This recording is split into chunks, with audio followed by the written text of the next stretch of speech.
కాదండి ప్రియ సహోదరి సహోదరులారా. మా అందరం కూడా పునీత అంతోని వారు జన్మించినటువంటి జన్మస్థలమైనటువంటి పునీత అంతోని వారి యొక్క చర్చి దగ్గర మనం ఉన్నాము. ఇదే స్థలంలో పునీత అంతోని పాదవపూర్ అంతోని వారు జన్మించారు. చాలా మంది అనుకుంటూ ఉంటారు పునీత అంతోని వారు అనగానే పాదువాపురంలో జన్మించారని చెప్పి.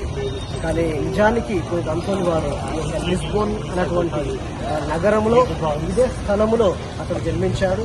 ఇప్పుడు మా అందరం కూడా లోపలికి వెళ్తూ అతడు జన్మించినటువంటి ఆ యొక్క గదిని కానీ అతడు నివసించినటువంటి ఆ రూమ్ని కూడా మా అందరం కూడా.